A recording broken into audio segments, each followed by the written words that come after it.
Hi, so we're going to talk about atherosclerosis. I'm going to share my screen and let's find it.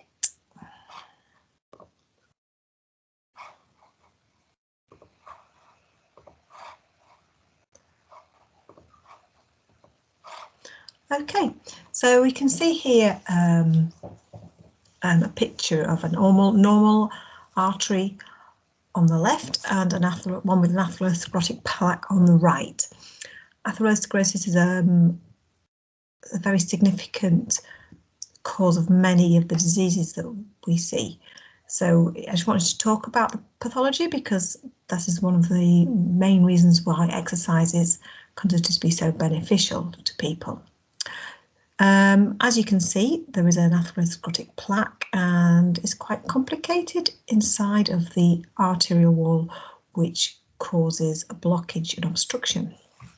So I just want to talk a bit about atherosclerosis in a tiny bit more detail.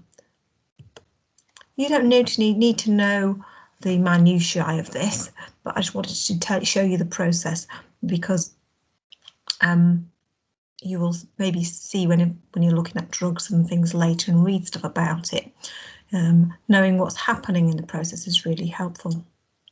So start off with some sort of damage, maybe smoking, chemical damage from smoking, high blood glucose, direct trauma from high blood pressure. Something causes damage to the endothelium. And LDL, which is a low density lipids, which are circulating inside of the blood anyway. They are more likely to migrate across and into the cell, into the vessel wall. So, and that reacts with oxidative reductive oxygen. So highly reactive oxygen within that macrophages release as part of their defense mechanism, and that oxidizes the LDL. And then the macrophages, which are basically monocytes, which have then migrated across into the wall of the vessel, eat these up, okay, and they get bigger and bigger and bigger and collect more and more of these oxidized LDL, and they keep on getting bigger and bigger, and this attracts some T lymphocytes to try and destroy the cells. They don't necessarily do a fully good job, and that's the only really mechanism that's available, because these foam cells aggregate and get bigger and bigger. Occasionally they might burst and create more, spill out some oxidized LDL, which attracts more macrophages, and so it gets bigger and bigger and bigger, this foamy plaque.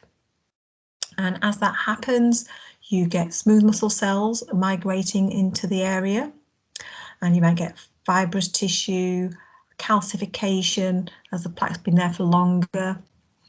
Okay, and this creates a massive, big, bulky blockage to the vessel, which obviously occludes the vessel and creates turbulence, high blood pressure.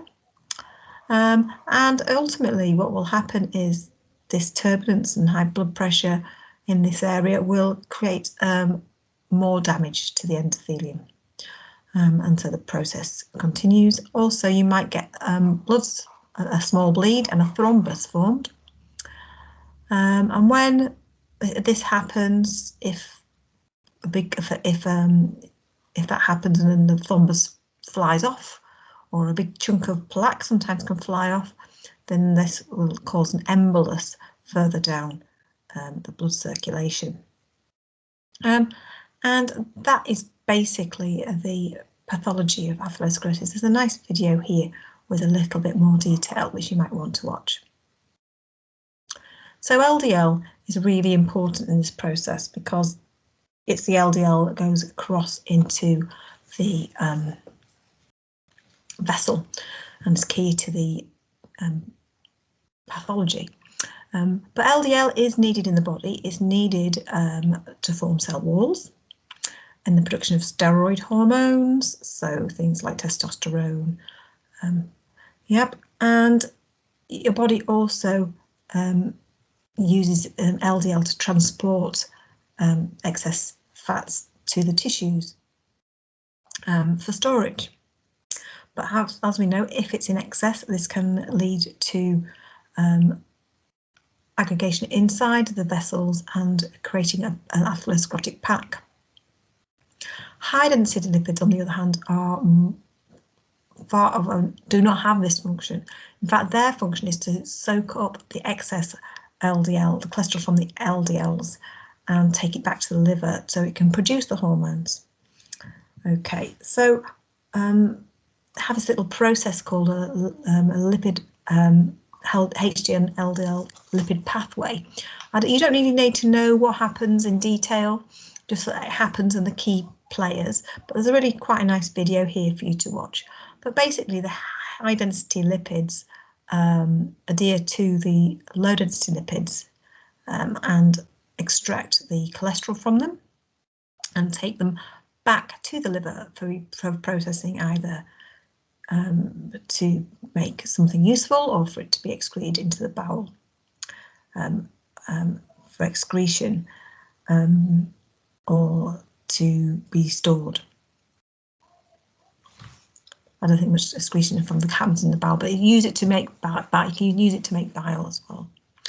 So we basically have this metabolism that really needs high density lipids and doesn't want low density lipids. And although we have this metabolic pathway, the less LDL we have and the more HDL we have, the better. And this is, of course, key in what we're going to do for people. But the important thing to remember, of course, is that not this process is happening everywhere. We all think about this happening in your heart and you're having heart attacks. Okay, but just think of this as anybody who has atherosclerosis, and we know it's happening. We know this process is probably happening in all of their major arteries. Just have a little think about which of these arteries might cause problems in which of these organs and what that might mean.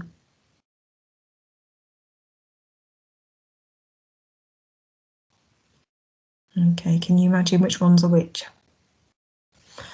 Okay, so I'm sure you're all very bright and already know all this, but the carotid artery supplies the brain. So if you have a plaque breaking off when you're there, it causes you a stroke. The renal artery obviously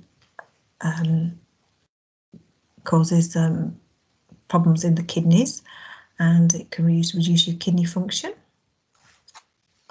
and ultimately renal failure or kidney failure. The mesenteric artery supplies the bowel, and you can get a part of your bowel ischemic, and that will die. And if you don't have it operated on and removed, that will be a not pleasant end. If it happens in your iliac artery, this supplies your leg, and you may end up with initially you'll end up with probably a lot of pain in your leg, and ultimately an amputation. And finally, the hepatic artery, which of course supplies the liver. So we have to manage this, and we know that obviously we want to increase the amount of HDL and reduce the amount of LDL. I've got a picture here with things that are high in HDLs. Okay, so LDLs which are the bad cholesterol, are things like that you would find in uncomplex fats, so fatty foods such as chips. Sad shame, I love chips. Anyway, so we have to minimize those and increase the complex fats. So also anything that causes any potential problems, such as cessation of smoking, regulation of blood pressure with medications, weight loss so that you aren't as heavy, so you're not going to have such high blood pressure. You can reduce your alcohol intake to minimize the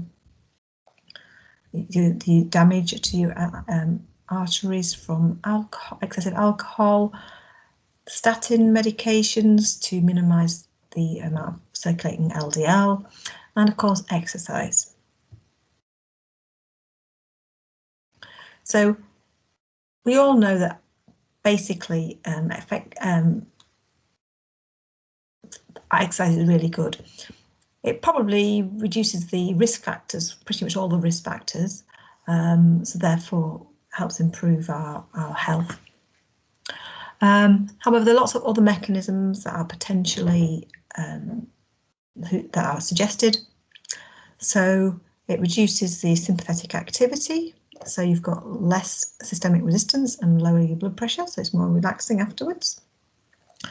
You get potential partial correction of the endothelial dysfunction. You get increased number of vascular bed and increased collateral vessel formation. That means that you have got slightly lower blood pressure. You get blunted platelet activation, so you're less likely to have blood clots, and you have regression of arterial stenosis, meaning the blockages in the arteries get smaller. This improved endothelial function and regression of arterial stenosis, they suspect this is due to a reduction of atherosclerotic plaque size. This is yet to be fully appreciated, and there is lots of research being undertaken as to whether the atherosclerotic plaques are actually reducible in size. But the jury's out. I'd like to think that that is the case. Okay, so I hope you found that interesting. I think it's really interesting.